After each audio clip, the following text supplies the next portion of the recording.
तर आपण आज विंटेजमध्ये डिपॉझिट कसं करायचं आहे ते शिकून घेणार आहे. हे एक होम पेज आहे. होम पेजमध्ये एक डिपॉझिटचं ऑप्शन आहे इथे. तुमचं अकाउंट सेक्शनमध्ये गेलं तरी तुम्हाला डिपॉझिटचं वगैरे सेक्शन भेटेल. हे तुमचं अकाउंट आहे. इथे एक डिपॉझिटचं ऑप्शन आहे. डिपॉझिटवरती क्लिक करा. त्यानंतर तुम्हाला इथं अमाउंट टाकायची आहे. किती डॉलरमध्ये तुम्हाला डिपॉझिट करायचे आहे. तर $50 आपण डिपॉझिट करून लाईव्हमध्ये दाखवतो आता. $50 वरती क्लिक करायचं आहे. अ, व इथे एक लोकल बँक ट्रान्सफर म्हणून ऑप्शन आहे. तर local bank transfer UPI primary, secondary कोणत्या पण ऑप्शनला तुम्ही क्लिक करू शकताय. तर आपण यू सेकंडरी वगैरे सिलेक्ट करूया. त्यानंतर इथं तुम्हाला समजेल एक्सचेंज रेट किती आहे, काय आहे. $50 साठी किती रुपये लागतील ते सगळ्या गोष्टी तुम्हाला समजून येतील. ₹4,536 लागतील $50 साठी.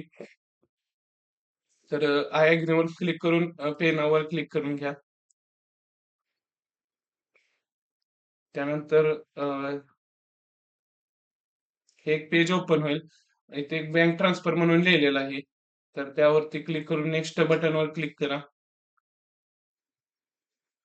यू-पी-आय रिडायरेक्ट करून घेईल. हा एक क्यूआर कोड आलेला आहे. क्यूआर कोडवर वगैरे तुम्ही पेमेंट करू शकताय किंवा खाली दिलेली यू-पी-आय आयडी वगैरे कॉपी करून तुम्ही पेमेंट करू शकताय. सो क्यूआर कोडला आपण कॉपी करून घेऊया आणि जी अमाउंट वरती दिलेली आहे तीच अमाउंट इथं हे करा पे करताना. जर क्यूआरवर वगैरे पेमेंट जात नसेल, तर यू-पी-आय आयडी कॉपी करून पेमेंट केलं तरी पण जातं. सो यू-पी-आय आयडीवरून आपण एकदा पेमेंट करून घेऊया.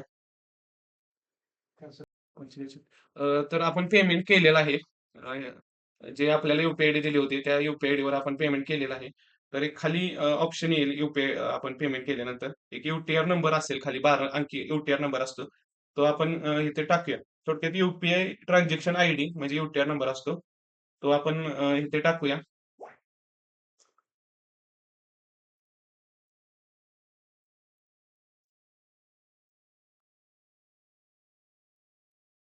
अ, हा यू-टी-आय नंबर आहे. तो आपण ट्रान्झॅक्शन झाल्यानंतर एक खाली ऑप्शन असतो यू-पी-आय आयडी ट्रान्झॅक्शन वगैरे.